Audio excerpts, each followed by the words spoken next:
Bharatiya Janata party से मैं प्राथमिक सदस्यत्व का राजीनामा दिया। अभी एनसीपी 23 तारीख को ज्वाइन करने वाला हूँ। आखिरकार लंबे समय से नाराज चल रहे भारतीय जनता पार्टी के वरिष्ठ नेता और कभी महाराष्ट्र बीजेपी में नंबर 2 के नेता रहे एकनाथ खडसे ने बीजेपी को अलविदा कह दिया है। खडसे अब अपनी नई पारी की शुरुआत करने जा रहे हैं और आगामी शुक्रवार को दोपहर 2 बजे औपचारिक रूप से शरद पवार के नेतृत्व वाली एनसीपी में प्रवेश करेंगे। जानकारी के अनुसार आज शाम एकनाथ खडसे एक प्रेस कॉन्फ्रेंस के जरिए इस इस्तीफे का औपचारिक ऐलान भी करेंगे। एनसीपी के वरिष्ठ नेता और कैबिनेट मंत्री जयंत पाटिल ने मुंबई में एक प्रेस कॉन्फ्रेंस के जरिए इस बात की पुष्टि की है कि एकनाथ खडसे भारतीय जनता पार्टी को अलविदा कहकर अब एनसीपी ज्वाइन करने की तैयारी में है। उन्होंने यह भी कहा कि एकनाथ खडसे के एनसीपी में शामिल होने से उनकी पार्टी और भी मजबूत होगी। वो राष्ट्रवादी में आदरणीय शरद पवार साहब के नेतृत्व में काम करने के लिए उन्होंने अनुमति दी है और मुझे लगता है कि यही हमारे लिए काफ़ी है। हमारी पार्टी में जो अच्छा है, जो एबल है, जो कैपेबल है, उन सारे लोगों को जिम्मेदारी पवार साहब सौंपी। जलगांव और आसपास के कुछ जिलों में एकनाथ खडसे का काफी अच्छा प्रभाव है। आपको बता दें कि एकनाथ खडसे बीजेपी के अंदर खुद को काफी उपेक्षित महसूस कर रहे थे। गोपीनाथ मुंडे के निधन के बाद से एकनाथ खडसे महाराष्ट्र में भारतीय जनता पार्टी में ओबीसी समाज के सबसे बड़े नेताओं में शुमार होते थे।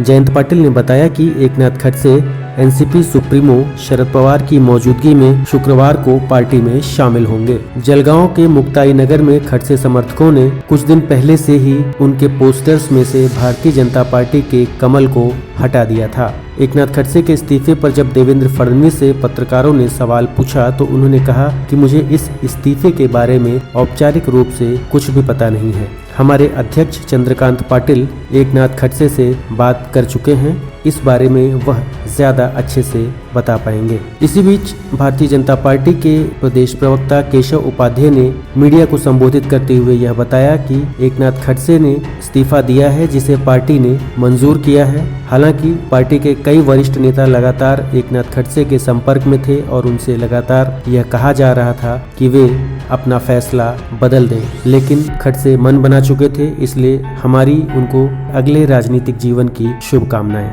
हम सब यही चाहते थे कि नाथाभाऊ पार्टी में रहे, हमारे नेतृत्व करे, लेकिन आज उन्होंने अपना मन बना लिया और उन्होंने अपना इस्तीफा पार्टी को भेज दिया। हम इस वक्त उनको उनकी जो नई इनिंग को शुरू करने जा रहे हैं उनके लिए हम शुभकामनाएं देते हैं। आइए आपको बताते हैं खडसे के राजनीतिक जीवन के बारे में। एकनाथ खडसे ने साल 1980 में भारतीय जनता पार्टी के एक सक्रिय कार्यकर्ता के तौर पर राजनीति में प्रवेश किया था। जलगांव यानी उत्तर महाराष्ट्र में भारतीय जनता पार्टी को स्थापित करने में सबसे बड़ा योगदान एकनाथ खडसे का माना जाता है। एकनाथ खडसे लेवा समाज के बड़े नेताओं में से एक माने जाते हैं। आपको जानकर हैरानी होगी कि एकनाथ खडसे ने अपना पहला चुनाव एक ग्राम पंचायत के लिए लड़ा था, जिसे वे हार गए थे, लेकिन 5 साल बाद 1987 में उसी गांव में वो ग्राम प्रधान बने और साल 1989 में मुक्ताई नगर विधानसभा सीट से वे विधायक चुने गए और उसके बाद उन्होंने पीछे मुड़कर कभी नहीं देखा। साल 1989 से 2019 तक यानी 30 साल तक वो उस विधानसभा क्षेत्र से चुन कर आते रहे। इतना ही नहीं, साल 1995 से लेकर 1999 तक वे युति की सरकार में सिंचाई और वित्त विभाग के मंत्री रह चुके हैं। साल 2009 से 2014 के दरमियान उन्होंने महाराष्ट्र में विधानसभा के नेता प्रतिपक्ष का पद भी ग्रहण किया था। साल 2014 में जब भारतीय जनता पार्टी भारी बहुमत के साथ चुनकर आई, तब महाराष्ट्र में मुख्यमंत्री पद के सबसे प्रबल दावेदार एकनाथ खडसे माने जा रहे थे, लेकिन अंत में आला कमान ने देवेंद्र फडणवीस के नाम पर मुहर लगाई और एकनाथ खडसे को राजस्व मंत्री के पद पर अपनी जिम्मेदारी निभानी पड़ी। लेकिन कुछ सालों में ही भ्रष्टाचार के एक आरोप में 3 जून 2016 को उन्हें मंत्रिमंडल से इस्तीफा देना पड़ा। हालांकि जांच के बाद उनके ऊपर लगाए गए सभी आरोप बेबुनियाद पाए गए। साल 2019 के विधानसभा चुनाव में भारतीय जनता पार्टी ने एकनाथ खडसे को टिकट नहीं दिया, बल्कि उनके बदले में उनकी बेटी रोहिणी खेवलकर खडसे को टिकट दिया गया। लेकिन इस चुनाव में उनकी बेटी को हार का सामना करना पड़ा।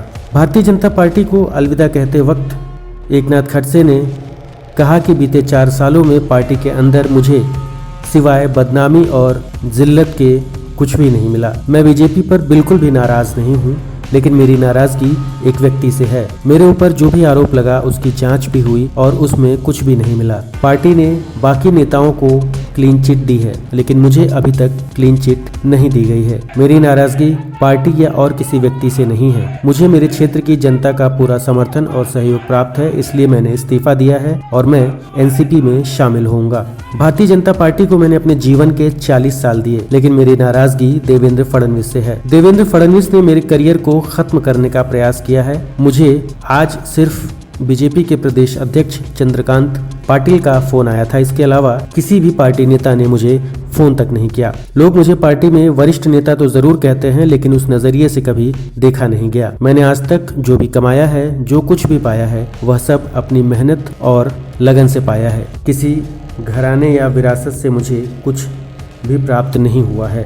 उन्होंने कहा कि मेरी इच्छा बीजेपी को छोड़ने की नहीं थी, लेकिन एक व्यक्ति की वजह से मुझे पार्टी को छोड़ना पड़ रहा है। मैंने इस बात की शिकायत पार्टी के वरिष्ठ नेताओं से भी की, लेकिन मेरी सुनवाई नहीं हुई, जिसकी वजह से पार्टी छोड़ने के अलावा मेरे पास दूसरा कोई विकल्प नहीं बचा था। भारतीय जनता पार्टी के बारे में या भारतीय जनता पार्टी के आला नेताओं के बारे में मैंने आज तक एक शब्द भी गलत नहीं निकाला। मेरी निष्ठा भारतीय जनता पार्टी पर थी और इस खाली एक आदमी ने मुझे जो तकलीफ दी बार बार, और जब भी मैंने ऊपर इसके बारे में कंप्लेन भी की खुद जाके, तो मेरे को न्याय नहीं मिला। तो मुझे लगा कि भाई वरिष्ठ नेताओं के पास भी मुझे न्याय नहीं मिलता, नीचे तो तकलीफ ही तकलीफ है। इसलिए भारतीय जनता पार्टी के हम आज त्याग करते हैं।